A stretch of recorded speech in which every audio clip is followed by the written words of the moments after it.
Bonjour à tous, merci d'être ici aujourd'hui. Alors, comme le disait M. Carpin, je vais présenter les principaux résultats de mon enquête que j'ai réalisée dans le cadre de mon mémoire de maîtrise ici à l'Université Laval.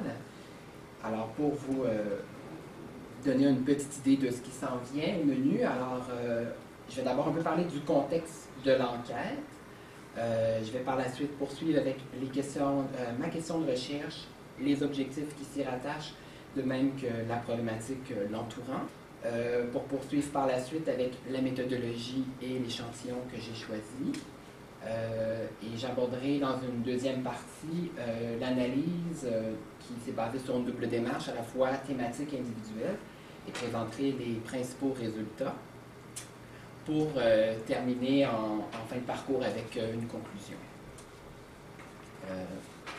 Alors, au niveau tout d'abord du contexte de l'enquête, au plan de l'immigration au Québec, au sein, par rapport à la manière dont elle est distribuée, on sait qu'elle est fortement concentrée plutôt dans la région de Montréal, donc la distribution est plutôt inégale à cet effet.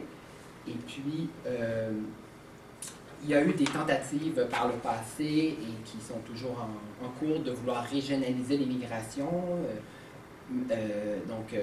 encourager les nouveaux arrivants à aller dans différentes régions du Québec pour que la représentation soit plus équitable, si vous voulez. Et puis, parmi certaines études qui ont été faites ou projets, dont j'ai fait un peu mention dans mon mémoire, une portait sur ce qui a porté sur en fait l'accueil de familles migrantes au Saguenay dans les années 90, et une autre a porté sur l'importance ou la place qu'on peut accorder à l'immigrant dans une autre région administrative qui était la Mauricie à cette période-là. Et ces deux enquêtes-là ont été faites dans les années 90. La première au Saguenay a été réalisée par Klein et Boisclair, et la seconde par un étudiant au doctorat, si je me souviens bien, qui est originaire du continent africain, Gouvéa, l'enquête a été réalisée en 1997. En ce qui a trait au profil ethno-culturel de la population de Québec, donc une petite mise à jour en début de conférence. Alors, selon les données du recensement 2006, il y a environ 26 000 personnes nées à l'étranger qui habitent sur le territoire de la ville de Québec. Et quand je parle de territoire, dans l'enquête que j'ai faite, j'ai pris en fait la ville de Québec et ses banlieues dans un rayon de 50 km, alors que ces données-là sont plutôt issues de Statistique Canada et on parle de la RMR de Québec qui couvre davantage une région métropolitaine de recensement. En fait, elle couvre la région métropolitaine de recensement de Québec. Et ces données-là, en fait, proviennent d'un rapport produit par Lessard et Eschraf en 2009, dont Eschraf était de passage à l'automne dernier dans le cadre de ces dites conférences pour venir parler un peu du portrait démographique et statistique de l'immigration dans la ville de Québec. Par rapport au pays de provenance, les 10 principaux, on retrouve en premier lieu la France, qui pour un quart de l'ensemble des immigrants sont originaires de ce pays. Ensuite suit l'ex-Yougoslavie, la Colombie, les États-Unis, la Chine, le Maroc, l'Algérie, l'Arménie et l'Allemagne. Ce sont les pays d'origine des immigrants qui habitent sur le territoire de la région de Québec. Et puis, si on regarde un peu de façon graphique la manière dont l'immigration est distribuée, vous pouvez voir ici sur cette carte, en fait, qu'elle se concentre dans 3 arrondissements qui sont à proximité de la rive sud, de la rive du Saint-Laurent, pardon, et ce sont des arrondissements aussi représentant une partie importante de la population de la ville de Québec. Et les arrondissements comme excusez-moi, j'ai été peut-être un peu rapide. En fait, c'est Limoilou, La Cité et Sainte-Foy-Sillery. Dans l'arrondissement Sainte-Foy-Sillery se situe l'Université Laval, où on retrouve aussi une proportion assez importante d'étudiants internationaux qui, par la suite, des fois, font le choix de s'installer ici, demander leur résidence permanente et éventuellement leur citoyenneté canadienne. Donc, ça vous donne une petite idée du profil ethno-culturel actuel de la population de Québec par rapport à la question des jeunes issus de l'immigration. Avant d'entrer davantage dans quelques concepts, je veux d'abord vous exposer en fait le cœur de mon mémoire qui concerne la question de recherche et ses objectifs. Alors, ma question centrale, c'était d'essayer de voir de quelle manière se construit l'identité des jeunes de Québec issus de l'immigration. Pour tenter de répondre à cette question, j'ai tenté de répondre par 5 questions ou objectifs. La première étant, quels sont les rapports qui sont entretenus avec le pays d'origine des parents et le Québec? Comment l'histoire familiale va influencer cette dualité de rapports? Quelles sont les représentations qu'ont ces jeunes de la ville de Québec? Et toujours en rapport avec la ville de Québec, comment vivent-ils les rapports d'altérité et se les représentent-ils à Québec? Je vais revenir un peu plus sur la notion de l'altérité un peu plus loin pour éclairer davantage ce concept. Et l'autre question qui permet de tenter de répondre à la question principale, c'est à quel espace en fait socioculturel, géographique, politique, donc soit la ville, la province, le pays d'origine des parents, ces jeunes-là se sentent-ils appartenir à l'âge adulte? Donc, plus particulièrement au niveau de la problématique par rapport à la question de quelques concepts. Alors, j'ai choisi l'expression « jeunes issus de l'immigration » au sens entendu de celui de « enfants issus de parents ». Et cette dénomination-là, plutôt que deuxième génération, a été puisée dans la définition de Myriam Simard, qui, elle, souligne que cette expression, en fait, permet d'avoir un meilleur regard sur la diversité des sous-groupes qui sont considérés, les problématiques qui leur sont rattachées, de même que la singularité des espaces régionaux et nationaux dans lesquels ces jeunes ont grandi.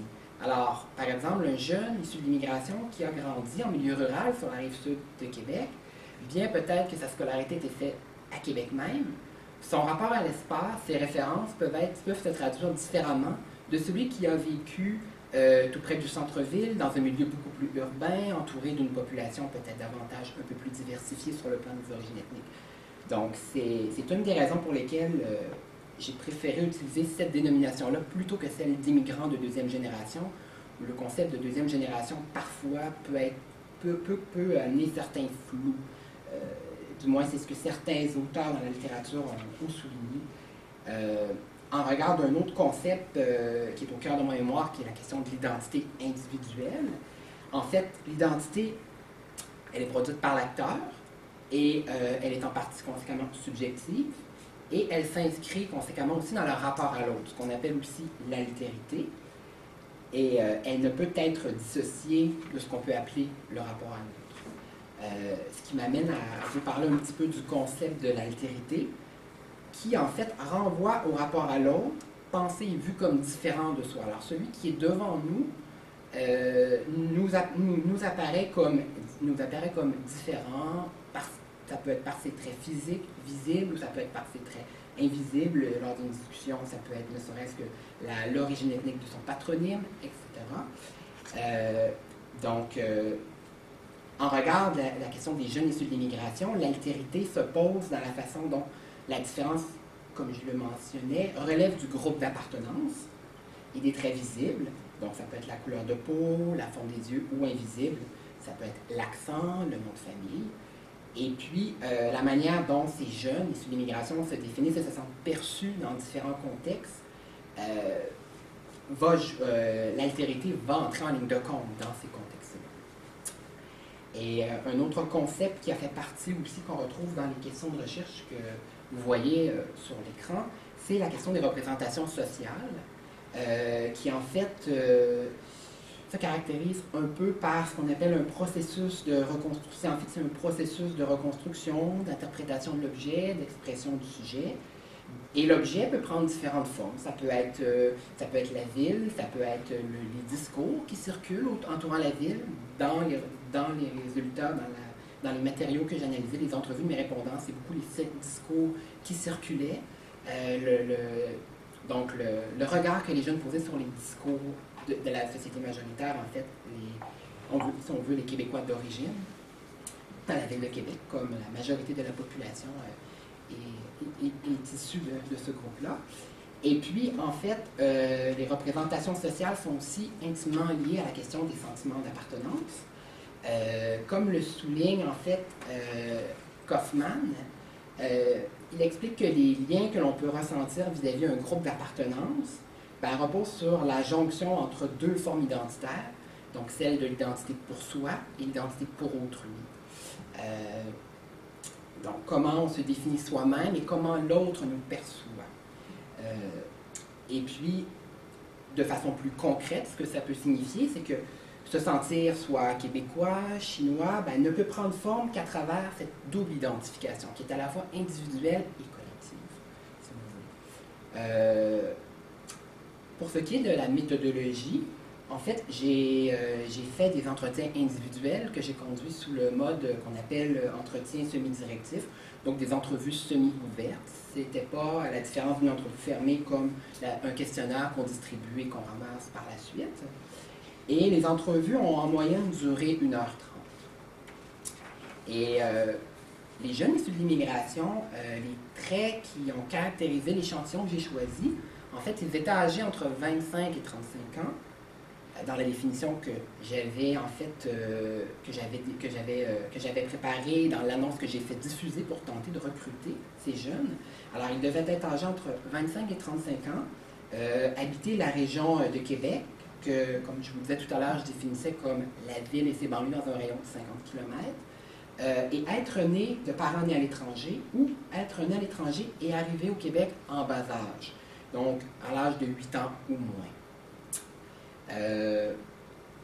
Et puis, le recrutement reposait beaucoup sur la méthode boule de neige qu'on appelle. Alors, on fait appel à ses contacts et nos contacts peuvent contacter d'autres personnes et de fil en aiguille, comme le dit l'expression, ça déboule.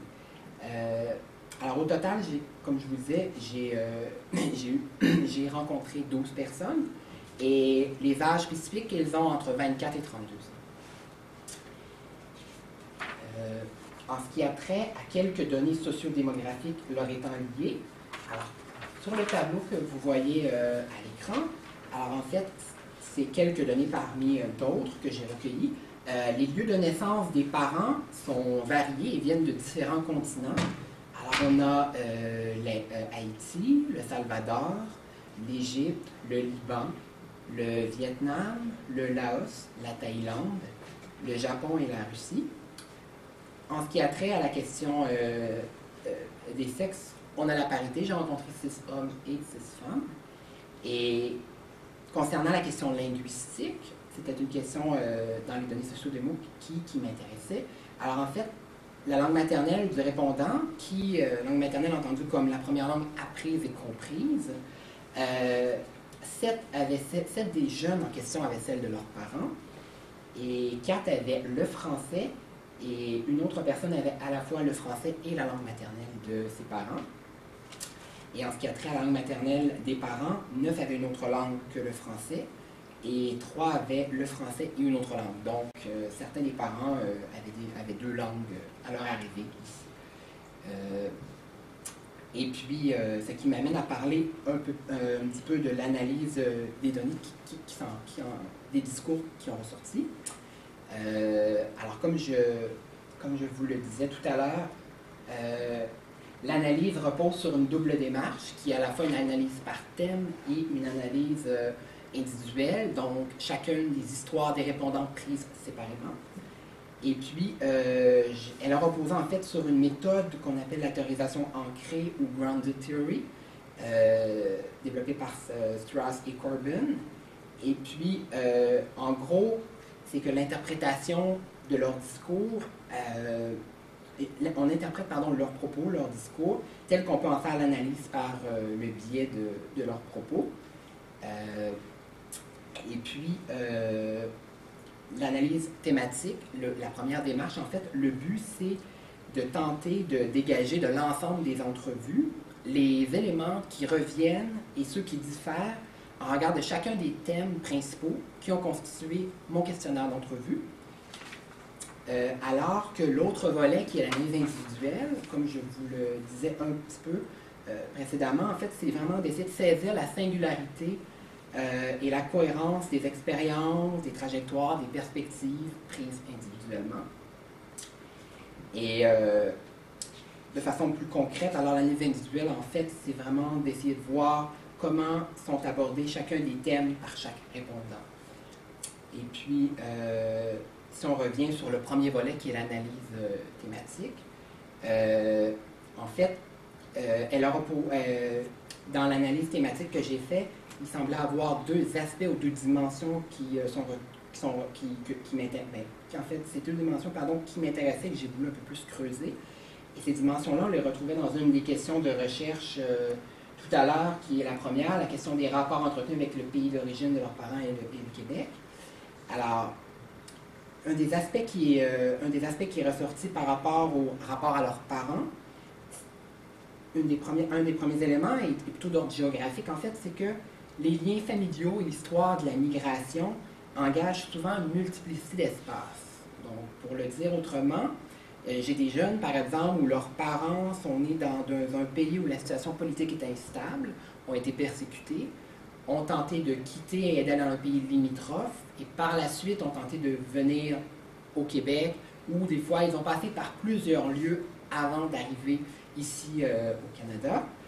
Et souvent, ceux qui ont ce type de trajectoire migratoire sont issus de pays où le climat politique est instable et sont marqués aussi par une histoire familiale où les autres membres de la famille, au sens élargi, soit les oncles et tantes, ont également quitté le pays et sont distribués dans d'autres régions du monde.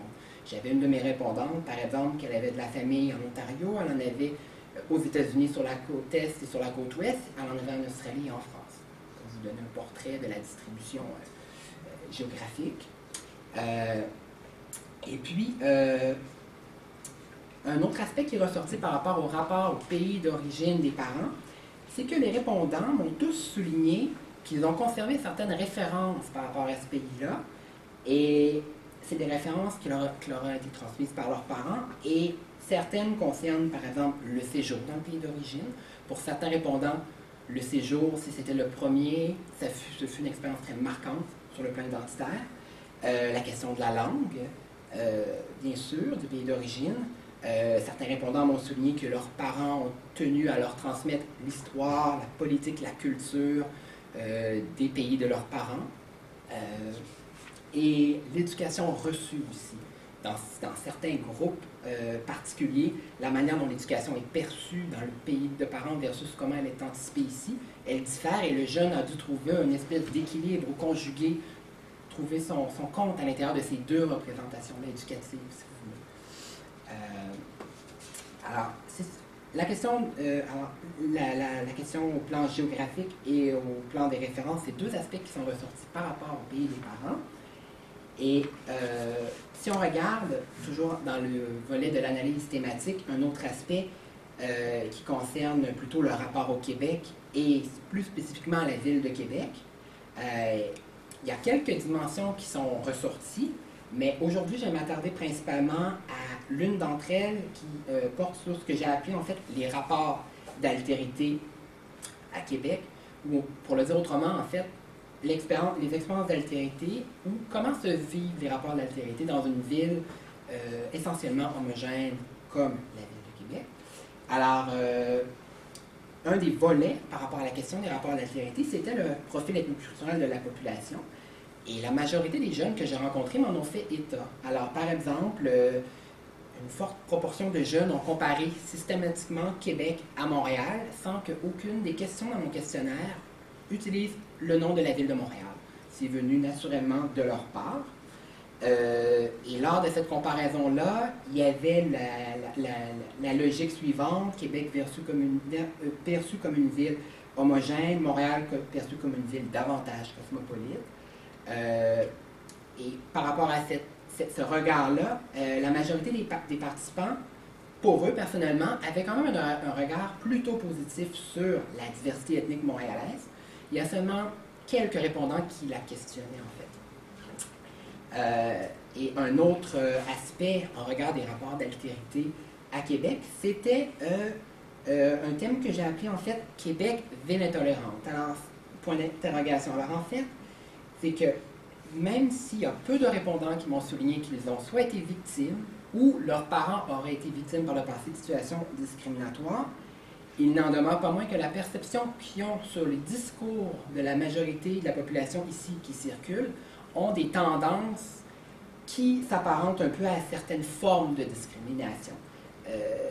À titre d'exemple, une répondante m'a souligné que dans le milieu juridique, à la Commission des normes du travail, où une population importante de la population est immigrante, souvent quand un immigrant vient s'établir au Québec, avant même des fois d'aller suivre des cours de français, il veut avant tout, s'il vient avec ses enfants, nourrir sa famille, donc trouver un boulot.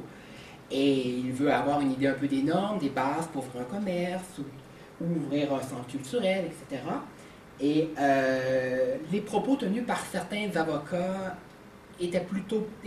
s'apparentaient plutôt à l'ordre de la discrimination, selon les propos que cette personne m'a partagés. Et puis, il y a quand même, sur l'ensemble des répondants, quelques-uns qui m'ont souligné les situations difficiles d'altérité qu'ils ont rencontrées dans leur jeunesse. Parfois, certaines personnes, alors qu'ils étaient peut-être la seule personne issue de l'immigration dans une école, dans une école à l'occasion, mais plutôt dans une classe, parfois la prononciation de leur nom de famille pouvait laisser place à la blague, mais en même temps, ils arrivaient difficilement à voir est-ce que c'était juste une blague ou est-ce qu'il y avait quand même une certaine peur de l'inconnu ou une certaine crainte face à quelqu'un qui vient d'ailleurs ou dont ses parents sont à l'étranger. Donc ça, c'est des aspects qui sont particulièrement ressortis dans le discours de mes répondants. Et puis, donc, c'est des situations qui peuvent faire référence à cet aspect-là qu'on peut questionner si, à l'occasion, la Ville de Québec, dans le discours qui circule, peut tenir, dans le discours qui peut circuler, ça peut être empreint d'une certaine intolérance à l'endroit de ceux qui sont d'une origine autre que la majorité, donc les Québécois d'origine, si vous voulez. Si on regarde l'autre volet de l'analyse, qui lui concerne une perspective plus individuelle, en fait, l'idée était de mieux comprendre l'expérience identitaire de chacun des récits des jeunes que j'ai rencontrés. Et puis, à travers les histoires individuelles, il est ressorti à peu près 4 pôles d'identification. Alors, il y a le premier que j'ai appelé que la personne se sent plutôt québécoise ou canadienne. Le second, c'est sent qu'elle a une appartenance plus grande au pays d'origine de ses parents en premier lieu. Le troisième, cette personne-là se sent de nulle part, donc ne sent pas un sentiment d'appartenance à l'endroit d'un lieu physique quelconque, ce que j'ai appelé une personne sans patrie, ou selon l'expression allemande Heimatlos, et une personne qui se sent de partout, celle qu'on entend parfois dans différentes lectures qu'on peut lire, celle du citoyen du monde, si vous voulez. Alors, ce sont les 4 pôles d'identification qui se sont dégagés des 12 histoires individuelles de mes répondants. Et à l'endroit de chacun de ces pôles, j'ai tenté d'essayer de voir dans la manière dont chacun se définit par rapport à leur lieu de naissance, s'il peut y avoir des traits communs ou des différences qui sont ressorties. Si vous permettez. Alors, si on regarde, par exemple, j'ai 2 répondants que j'ai rencontrés qui sont nés ici, au Québec, mais qui se définissent différemment. L'un d'eux se définit avant tout comme Canadien d'origine haïtienne, alors que la deuxième personne rencontrée, elle, se définit avant tout comme Québécoise d'origine haïtienne. Celui qui est Canadien d'origine haïtienne, on va y revenir un petit peu plus tard. En fait, il semble se dégager de son discours que l'éducation qu'il a reçue de ses parents peut avoir contribué au fait que l'identité canadienne soit plus forte et qu'il ne peut pas s'identifier comme Québécois. Alors que celle qui se définit comme Québécoise d'origine haïtienne, l'expérience de son enfance, c'est quelqu'un qui a une migration complexe, sans le dire péjorativement, mais elle est amenée à bouger. Alors, elle a grandi en milieu rural, dans la région administrative de la Mauricie. Donc, peut-être que l'intégration a été un facteur qui a contribué davantage à son identification plus rapide à la société québécoise, si vous voulez. Alors, ces deux personnes-là qui sont nées au Québec se définissent différemment. En regard de deux personnes qui sont à l'étranger, j'ai encore une fois des disparités. Alors, j'ai un jeune qui, lui, il est né à l'étranger et il se définit avant tout comme un Japonais du Québec. Et alors que j'ai une autre personne qui, elle, est née également à l'étranger, mais se considère comme salvadorienne canadienne ou salvadorienne québécoise. Donc, dans la manière dont dans la manière dont le discours qu'ils m'ont exprimé et l'expression que j'ai pu accoler à leur discours, il y a quand même une variante. Pour le Japonais du Québec, tout tourne autour du Japon tout en vivant à Québec. Alors que pour celle qui est salvadorienne canadienne ou salvadorienne québécoise, c'est réellement que ces deux appartenances sont en trait d'union. Alors, c'est-à-dire qu'elle ne peut pas pleinement s'identifier comme une salvadorienne ou pleinement comme une québécoise. Et l'un des exemples qu'elle me donnait était son rapport à la religion. Elle me disait, ben, ici au Québec, les Québécois, les Québécoises ne croient pas en Dieu et ne sont pas pratiquants. Alors qu'au Salvador, ils sont les deux. Et elle dit, moi, je ne m'identifie pas à un ou à l'autre, moi, je suis un petit peu des deux. Je suis croyante, mais pas pratiquante. Donc, c'est pour montrer un peu cette identité qu'on appelle parfois identité à trait d'union, où on ne peut pas trancher. Les deux sont particulièrement liés, si vous voulez. Un troisième cas de figure, où j'ai encore une fois comparé deux parcours sur la base de leur lieu de naissance. C'est en fait ces deux personnes qui sont nées ici et qui sont grandies dans la même famille, mais qui se définissent différemment. Ces deux sœurs, la première se définit comme québécoise d'origine vietnamienne, et la deuxième se définit plutôt comme vietnamienne d'origine québécoise.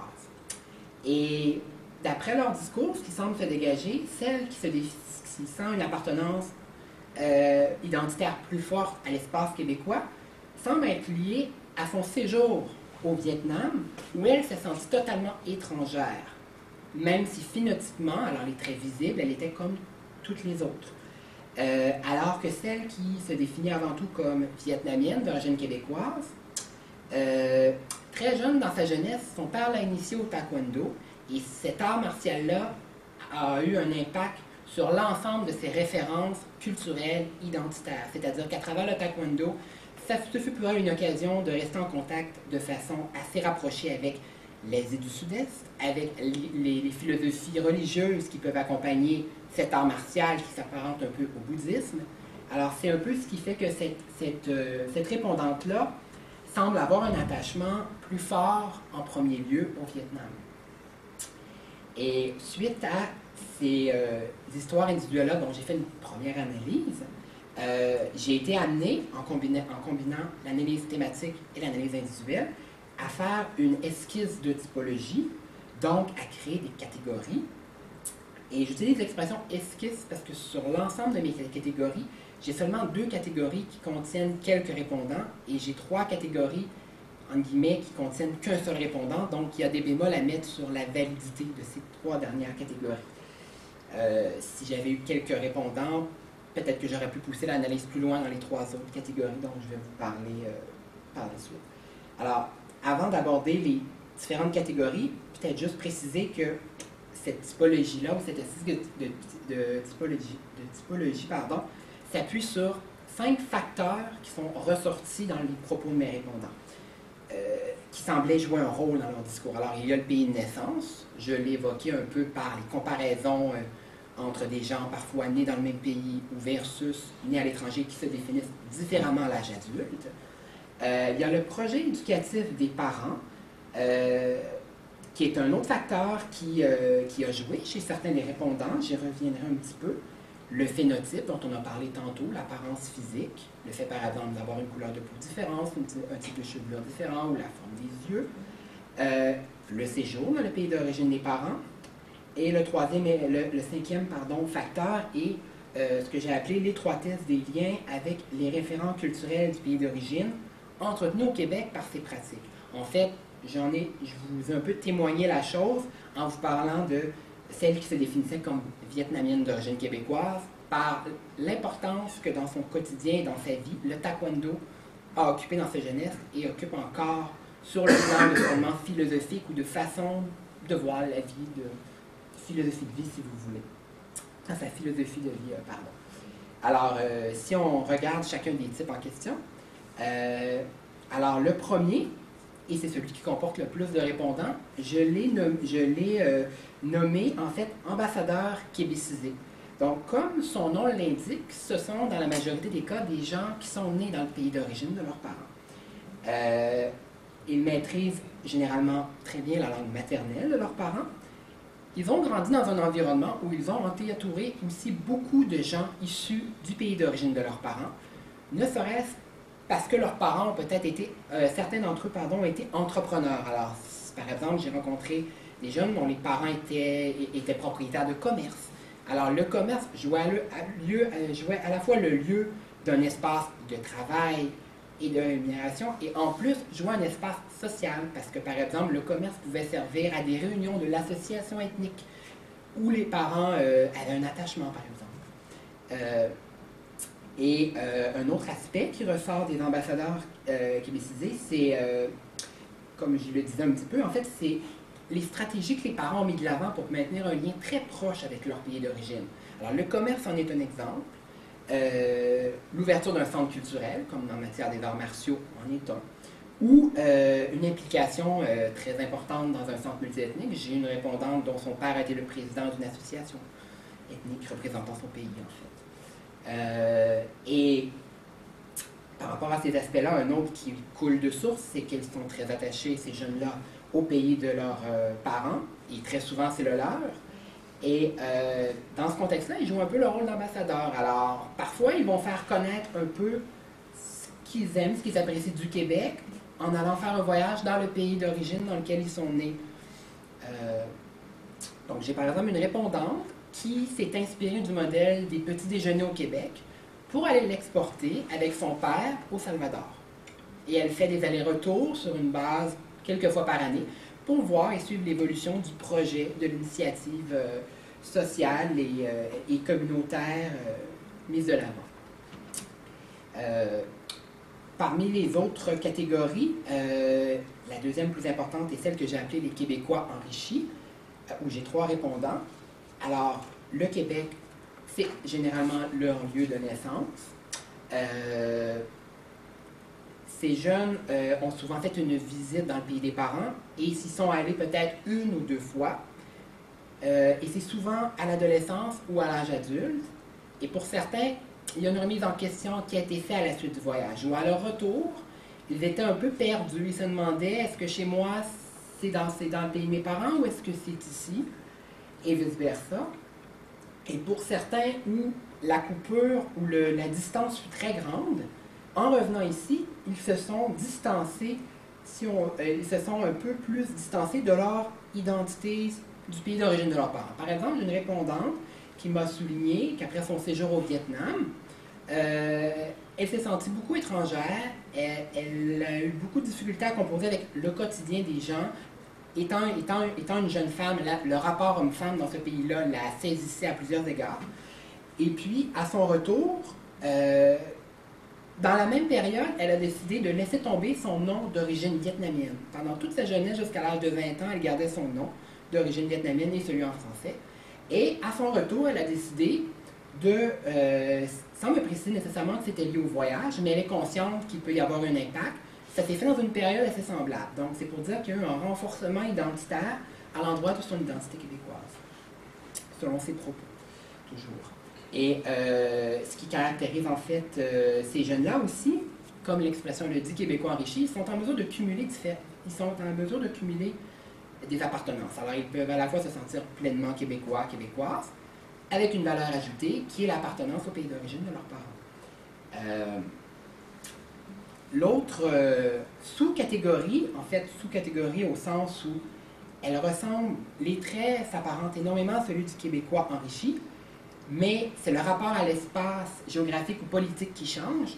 Alors, c'est un répondant que j'ai rencontré qui, lui, j'ai défini en fait comme multiculturaliste canadien. En fait, lui, il a un regard différent sur les Québécois d'origine et il ne peut pas se sentir ou se définir comme, comme Québécois. Il se sent canadien et d'après ses propos, d'après le récit de l'histoire de ses parents, le récit migratoire, ce qui semblait me dire, ou ce qui peut-être peut expliquer ce fort attachement à l'identité canadienne plutôt que québécoise, c'est peut-être le contexte d'immigration de ses parents. Ses parents sont arrivés dans les années 60, une période où le Canada a commencé à collaborer avec Haïti dans un contexte où la situation politique était très instable, et il y a une partie importante à la suite de la dictature de Duvalier qui sont venus s'établir. Alors, ses parents sont arrivés dans cette période-là, et c'est dans cette logique-là où c'est le gouvernement du Canada qui a établi des ententes de réciprocité avec leur pays qui est Haïti, que l'attachement peut peut-être être un peu plus... l'attachement à l'identité canadienne peut en partie s'expliquer, et l'éducation aussi que ce jeune a reçue, c'est-à-dire que dans certains groupes, l'éducation est plus rigide, et dans la communauté haïtienne, ce dont il me témoignait, c'est qu'il était issu d'une famille où son père, comment dire, était très rigide dans certaines règles jusqu'à l'âge de 18 ans, et ces règles-là, qui étaient beaucoup plus lousses, en guillemets, par rapport à ses amis qui étaient majoritairement des Québécois, lui faisaient penser que, OK, j'ai pas été élevé en fait comme un Québécois, j'ai été élevé comme... Alors, ça peut expliquer un peu le fait qu'il se sentait peut-être plus... Il ne pouvait pas s'identifier comme un Québécois, et l'autre espace de référence dans un pays qui est le Canada est le Canada. Donc, ça peut expliquer peut-être qu'il s'est senti avant tout canadien, mais ça ne l'empêche pas de se sentir aussi haïtien. Alors lui, il se définit très bien comme un Canadien d'origine haïtienne, mais en fait, tout ne peut pas être cumulable. Il ne peut pas se sentir, il ne peut pas se définir comme un Québécois d'origine haïtienne. Ici, on poursuit dans les catégories. Il y a une autre catégorie où j'ai un seul répondant, celle en fait que j'ai intitulée le Québécois comme les autres. En fait, c'est une personne qui est née ici. Et ce qui est particulier, ça correspond un peu au facteur dont je vous ai parlé tout à l'heure, le projet éducatif des parents. C'est-à-dire qu'il y a une stratégie parentale qui a été mise de l'avant, qui a fait en sorte que les parents ont souhaité que leur enfant soit le moins possible identifié à leur identité d'origine, donc issu du pays d'origine, et le plus intégré possible à la société québécoise.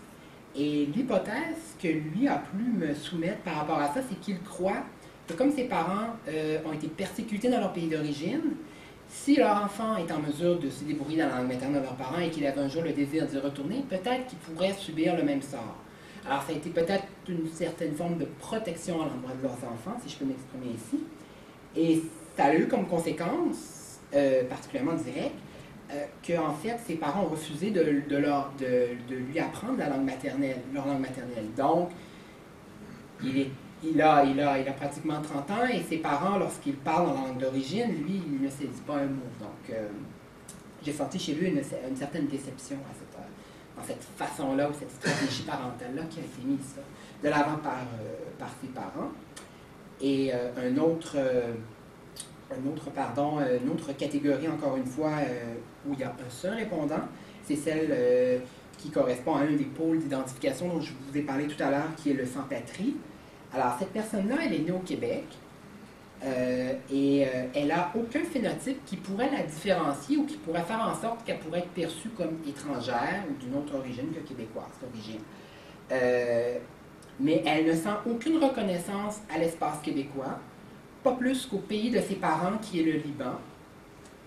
Et puis, ce qu'elle semblait m'expliquer, en fait, c'est la consonance ethnique de son nom de famille qui fait que ça, c'est par quoi cette personne-là s'est toujours sentie perçue comme étrangère au Québec. Et elle a un patronyme arménien, puisque son grand-père paternel, si je ne m'abuse, est né en Arménie.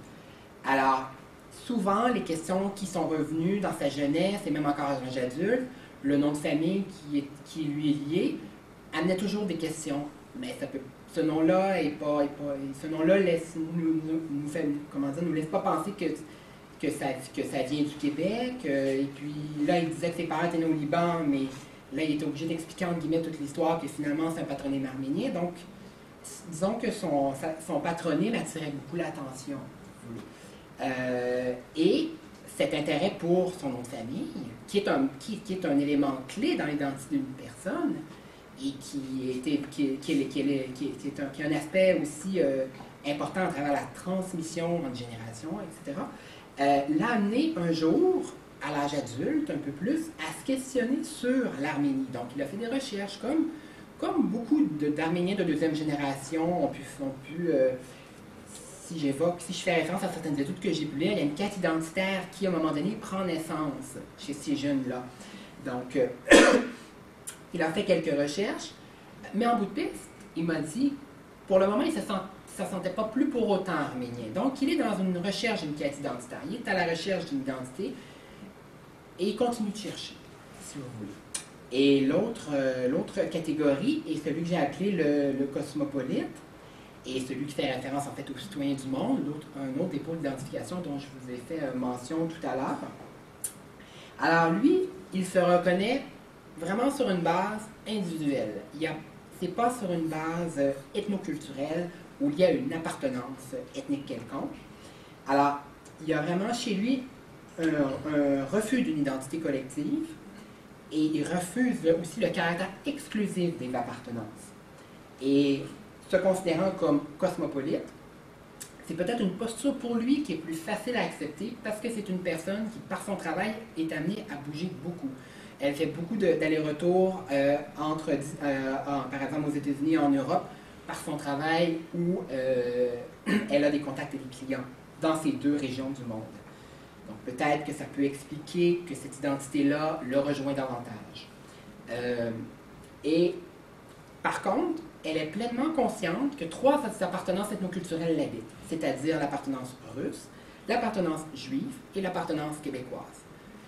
Mais elle ne se définit pas ainsi, mais elle est consciente que ces trois appartenances ethnoculturelles font partie de ce qu'elle est, puisque c'est une personne où ses parents ont très tôt dans leur jeunesse transmis l'histoire et la sociopolitique parentale qui lui est attribuée. Donc, ça fait le tour pour, entre guillemets, les 5 catégories de la typologie. Et par la suite, dans le cadre du mémoire, ce que j'ai tenté de faire pour répondre à les dernières questions, donc la question des rapports d'altérité, donc comment vivent-ils les rapports d'altérité et se représentent-ils à Québec, et aussi l'espace de référence auquel ils vont s'identifier à l'âge adulte, ben, j'ai articulé chacun des 5 profils dont je viens de vous parler avec le regard qu'ils portent sur la ville de Québec sous 2 angles, la façon dont se vivent les rapports d'altérité, donc les expériences d'altérité dont on a parlé un peu tout à l'heure, et aussi la manière dont ils organisent leurs sentiments d'appartenance à travers leur discours, comment ces sentiments-là évoluent à travers le temps, quelle forme ils prennent. Alors, si on regarde la catégorie du Québécois enrichi et son discours et ses représentations sur la ville de Québec, un des aspects qui ressort, c'est qu'il critique cette ville-là plutôt négativement et dans une logique de comparaison avec Montréal. Et elle concerne surtout la question des rapports d'altérité. Par exemple, une personne me souligne que elle aime bien aller à Montréal, au marché Jean Talon, puisqu'elle peut entendre plus de 120 langues différentes et qu'elle se sent un peu comme aux Nations Unies. Alors que si elle va faire ses courses ici, dans un marché public, bon, ben, la diversité va être un peu moins présente. Donc, c'est un élément qui est évoqué, par exemple, par une de mes répondantes, pour souligner le fait qu'elle appréciait cette diversité ethnique montréalaise. Et puis, la catégorie des Québécois enrichis, comme je le soulignais tout à l'heure, la majorité ont des traits visibles différents de la majorité, donc les Québécois d'origine. Alors, ils sentent que même encore à l'âge adulte, puisque je vous rappelle, les jeunes que j'ai rencontrés avaient entre 25 et 35 ans, et même s'ils sont nés ici, on leur rappelle encore ces traits-là. J'ai une personne, par exemple, qui travaille dans le milieu hospitalier et qui est née ici, et puisqu'elle a une apparence différente, qu'elle apparaît comme asiatique, il y a des gens dans les couloirs qui vont lui demander si elle parle français. Donc, c'est un exemple qui peut vous traduire un peu à quel point le phénotype attire encore l'attention ou suscite la curiosité, si vous voulez. Alors, en gros, ce qui se dégage, les deux éléments clés qui ressortent des Québécois enrichis, si on regarde la question numéro 5, pour tenter de répondre à la question de recherche de mon mémoire, ben, c'est que la manière dont ces jeunes-là, la manière dont les Québécois enrichis vont situer leur expérience à Québec, ils vont les situer dans une perspective qui est avec Montréal, donc avec un espace de référence qui est le Québec, et non en référence à des villes qui sont celles où leurs parents sont nés. Par exemple, Port-au-Prince, Hanoï au Vietnam, Vientiane au Laos, etc. Et ce que ça semble indiquer, c'est que leur rapport à Québec joue un rôle important dans la manière dont ils se définissent à l'âge adulte, puisqu'ils se considèrent comme Québécois enrichis. Si on regarde le deuxième groupe d'importance, en termes de nombre de répondants, la deuxième catégorie la plus importante, ce sont les ambassadeurs québécisés. Alors, également, ces jeunes ont des critiques qui concernent les rapports d'altérité, donc la différence, le fait que l'autre nous apparaît comme différent, mais elles sont rarement situées en référence avec la ville de Montréal. Très peu m'ont mentionné que c'était dans un cadre comparatif avec Montréal. C'était dans d'autres contextes où ça ne s'inscrivait pas dans cette dynamique-là, si vous voulez. Un autre aspect qui est ressorti, et dont je vous ai un peu mentionné à travers l'histoire de certains d'entre eux tout à l'heure, c'est que le caractère démocratique des régimes politiques ici, au Québec, au Canada, sont situés en référence avec ceux de leurs parents, et ils le soulignent à plusieurs égards. Que le Québec, le Canada est un endroit où il y a la démocratie et on peut aller librement aller voter sans être victime de quelque type de représailles que ce soit. Et ça, c'est un aspect qui est ressorti. Donc, ce qu'on peut appeler aussi le regard sociopolitique entre deux espaces de référence, qui est à la fois le Québec ou le Canada versus le pays d'origine des parents. Et le leur, puisque bien souvent, les ambassadeurs québécisés, à plus de 90%, sont nés dans le pays de leurs parents. Et un autre aspect qui est ressorti et que j'ai trouvé intéressant, en fait, c'est que parmi tous les répondants, c'est les seuls qui ont souligné sous un aspect que j'ai peu abordé dans ma mémoire, qui est celui de l'économie et de la politique à Québec. C'est une des représentations aussi qui m'a intéressée. Ils ont souligné, en fait, que la manière dont ils ont parlé, soit de l'économie ou de la politique, c'est sous l'angle de ce que vivent les immigrants. Alors, par exemple, ou leurs besoins particuliers. Par exemple, il y a des gens qui m'ont dit, le financement de commerce ethnique pour les immigrants à Québec, c'est difficile, il y a plusieurs embûches. Ou les possibilités pour un immigrant d'être élu comme conseiller municipal, ça serait quelque chose qu'on souhaiterait et qu'on n'a peut-être pas encore vu beaucoup dans l'histoire de la ville. Alors, c'était des aspects qui sont ressortis du discours de ces répondants-là que j'ai appelés les ambassadeurs québécisés. Donc, en regard de ces éléments-là, ce qui semble ressortir, c'est que leur rapport ou la manière dont ils situent leurs expériences à Québec paraît moins importante dans la façon de se définir. Et en fait, ils les situent plutôt dans un espace de référence qui est celui de leur pays en général et celui de leurs parents. Alors, par exemple, ils vont en perspective, par exemple, avec soit le Vietnam, avec le Laos, avec la Thaïlande, le Japon, le Salvador, ne serait-ce par le fait qu'ils avaient souligné que le caractère démocratique des institutions ici est beaucoup plus agréable, ou est beaucoup plus, leur plaît davantage que de la manière dont le système politique fonctionne dans leur pays d'origine, par exemple. Et cette configuration-là identitaire rejoint un peu le discours de jeunes dans le cadre d'une autre étude qui est portant en fait sur l'identité jeune montréalais issus de l'immigration, qui avait été réalisée par Laperrière, Latour et Ségourin en 2002, où ce qui ressortait aussi de leurs propos, c'est que c'est que l'expression de leurs pratiques socioculturelles particulières, ça peut être les arts martiaux, la danse traditionnelle, parce que parmi les ambassadeurs québécisés, j'en ai une où la danse traditionnelle, dès l'âge de 5 ans, a fait partie de sa vie jusqu'à l'âge de 20 ans. Et à travers cette danse-là, elle s'est découverte comme femme et elle a eu un rapport de proximité très important avec le pays d'origine de ses parents. Et en plus, c'est sa mère qui lui a transmis cette pratique-là très jeune. Donc, ça a été incorporé de façon importante dans son quotidien pendant une partie importante de sa vie, de sa jeunesse. Et ces pratiques-là socioculturelles particulières, si on veut ethnoculturelles, ben, se passent en terre québécoise. Alors, ça rejoint un peu une des conclusions qui ressortait d'une étude où des jeunes, cette fois-ci montréalais issus de l'immigration, avaient été rencontrés. Par rapport à une autre catégorie, donc le discours qui porte sur Québec. Alors, le Québécois comme les autres, en fait, celui où ses parents ont refusé de lui apprendre la langue maternelle, pour vous remettre un peu en contexte. Alors, ben, cette personne-là a le même phénotype que la majorité, n'a pas de traits visibles, différent de la majorité. C'est difficile pour elle d'apporter des critiques en ce qui a trait de la question des rapports d'altérité à Québec.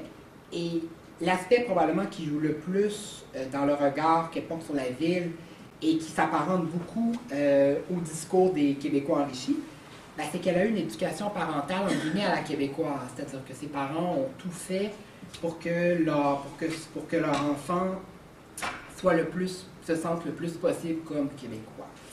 Ce que j'ai appelé, dont on a parlé un petit peu tout à l'heure, le projet éducatif des parents.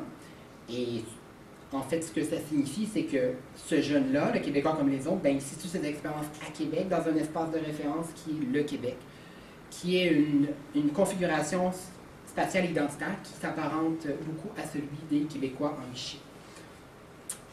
L'autre catégorie où il y a aussi un seul répondant dont j'ai parlé tout à l'heure, c'est la personne que j'ai appelée une sans-patrie ou Heimatlos en allemand. Cette personne-là, quel est son discours sur la ville de Québec, sur les représentations?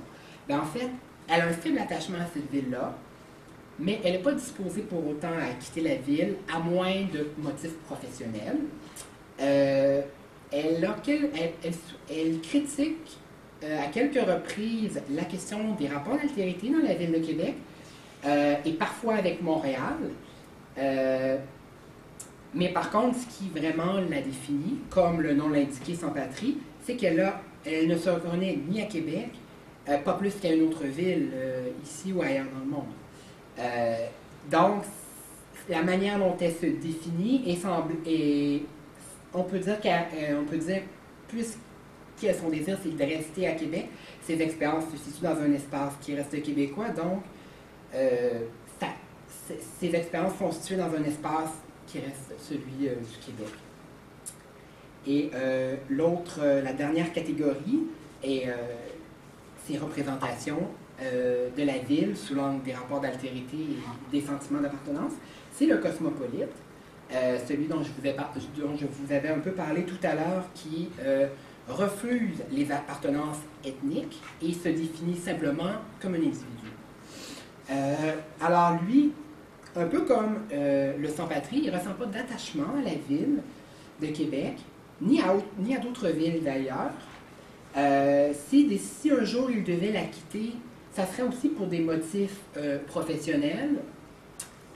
Et puis, les représentations qu'il a de la ville sous l'angle des rapports d'altérité s'apparentent un peu à celles de l'Hématlos, donc le sans-patrie, et celle un peu des Québécois enrichis, dans la mesure où il y a une comparaison avec Montréal, mais cette comparaison-là se situe aussi à d'autres niveaux. Elle se fait avec les pays ou les villes qu'il visite pour son travail. Donc, il y a vraiment eu un espace de référence qui est plus large, si vous voulez. Alors, ces rapports d'altérité, la manière dont il est perçu à Québec, il va les comparer avec ce qui peut se vivre à Montréal. Parce que c'était sa ville natale d'ailleurs, mais aussi avec d'autres villes dans le monde. Il va souvent à Moscou et à San Francisco, par exemple. Alors, la manière dont il situe ses expériences à Québec s'inscrit dans un espace de référence qui comprend 3 lieux. Alors, le Québec, le pays d'origine des parents, mais aussi d'autres endroits où il sent qu'il peut, être présent, au sens individuel, si vous voulez. Alors, c'est une posture qui peut rejoindre un peu la façon dont un citoyen du monde peut se définir. Ce qui m'amène à conclure, en tentant de voir un peu, après tout ce que je vous ai dit, qu'est-ce qui peut en ressortir comme conclusion. Alors, ce qui semble se dégager en gros, c'est que l'identité entre l'enfance et l'âge adulte de ces jeunes que j'ai rencontrés, et elle pourrait s'appliquer à la jeunesse en général, je crois, c'est découpé en 3 temps. Il y a le premier temps qui est celui qu'on appelle la petite enfance et la scolarisation au niveau primaire. En fait, le répondant, dans cette période-là de sa vie, il ne se sent pas vraiment différent des autres, notamment dans ses contacts avec les Québécois d'origine. Le deuxième temps, c'est celui de l'entrée à l'adolescence, qui se fait à la fin du primaire et début du secondaire, qui peut se faire dans la période qu'on appelle fin du primaire, début du secondaire, où là, la majorité des jeunes que j'ai rencontrés m'ont amené à préciser que petit à petit, ils ont eu le sentiment de se sentir différents et d'être perçus comme différents par les autres. Et une des principales raisons concernait vraiment le regard que les autres portaient sur eux. Donc, le regard que les Québécois leur envoyaient, si vous voulez. Et cette prise de conscience-là a amené chacun d'entre eux, selon des circonstances bien propres à chacun, dont la nature et la portée peut varier, à les amener à être marqués un peu par ce que j'ai appelé un peu une crise identitaire, une remise en question. Je suis qui? Est-ce que je m'identifie plus au pays de mes parents? Est-ce que je m'identifie plus au Québec, à la ville de Québec, au Canada, peut-être même juste à mon arrondissement, peu importe. C'est des questions qui émergeaient dans cette étape-là de la vie de ce jeune-là. Et puis, il semble que lors du passage à l'âge adulte, donc le 3e temps, alors que les jeunes sont amenés à faire des choix de vie, est-ce que les gens veulent vivre une vie de couple, fonder une famille, ou des choix d'orientation? Ça peut être, est-ce que je poursuis à l'université, ou est-ce que je décide d'aller au cégep faire une technique, ou d'entrer directement sur le marché du travail? Les questionnements identitaires qui étaient présents dans ce que j'ai appelé, en guillemets, la crise identitaire, semblent s'être dissipés, et les jeunes semblent pour laisser place à une certaine assurance identitaire, en fait, chez ces jeunes-là. Et en fait, pour reprendre un peu, ça rejoint un peu ce que Erikson soulignait, du fait que il y a une crise identitaire entre l'entrée à l'adolescence et la sortie de l'adolescence.